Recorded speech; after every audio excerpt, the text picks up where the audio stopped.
What's up, everyone? Hope you're having a good day, and if you're in the Northeast US, I hope you're surviving the temperatures and snow. Today we're going to be talking about the Wolf King Lugaru, and there's a rework for him coming, and I think it's going to be a pretty interesting one. So let's get started by going over his kit, just figuring out what he does, and then we're going to see how the rework might change how he's used.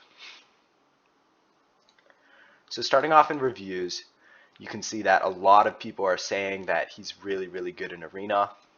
And if we look at Arena and we look at the rankings, you can see that he's used a lot in top single target Arena. He's a beast for that, both literally and figuratively.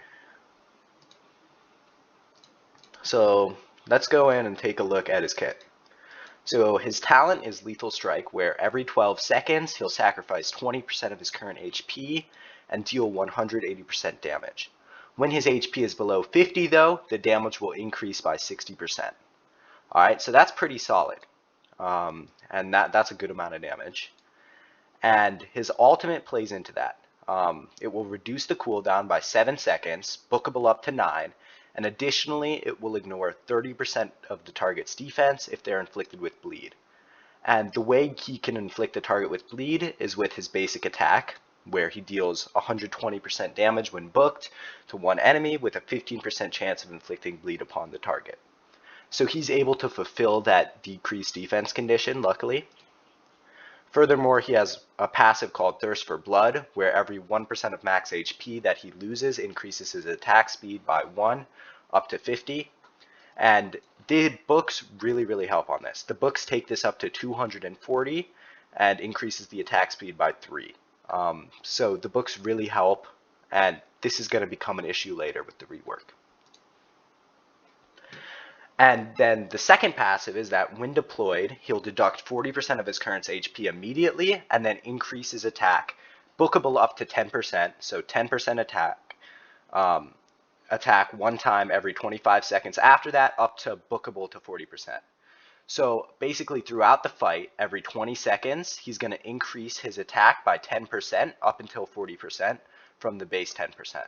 So the way this will work out in battle, if he's fully booked, is that after a minute, his damage increase will go from 10% to 40%, and then for the rest of his fight, he'll be at 40%. So this is going to be important for later.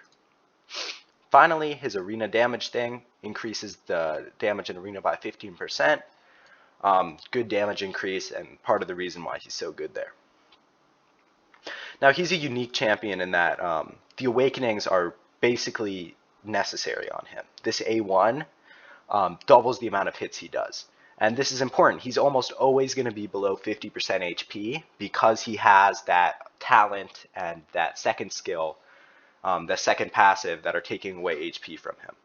So he will easily fulfill this condition, and all attacks will then hit twice. So this is super important. His A2, A3, A4, and A5 are all solid, but what's important for the rework is this A1.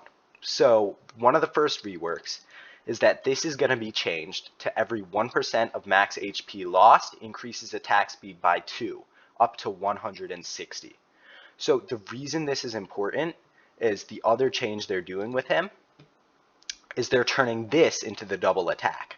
So they're basically swapping the first passive and the A1.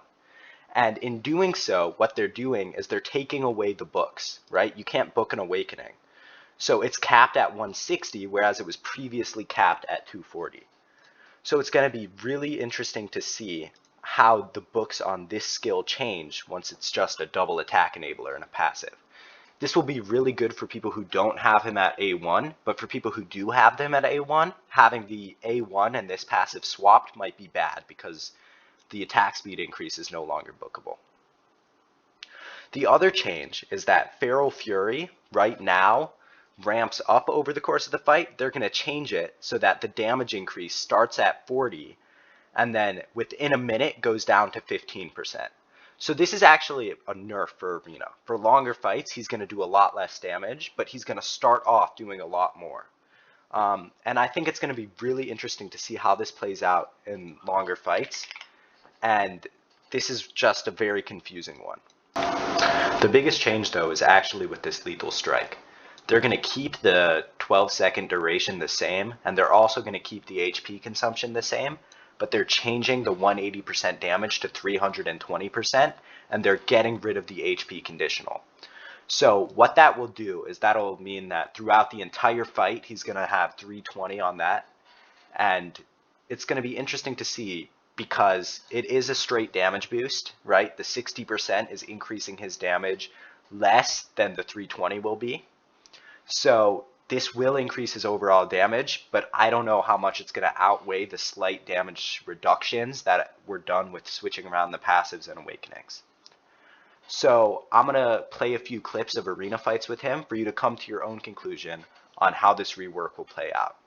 Will the change of the talent be enough damage to outweigh the slight attack speed decrease?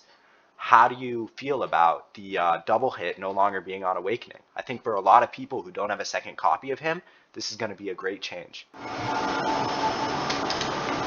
Alright, before I show the fights, I'm just going to give a brief overview of how he's geared. He's geared an Infernal Roar. It'll help his basic attack do more damage. High attack speed, high attack, and the artifact is Scarlet Hunt because of course he's bleeding his targets.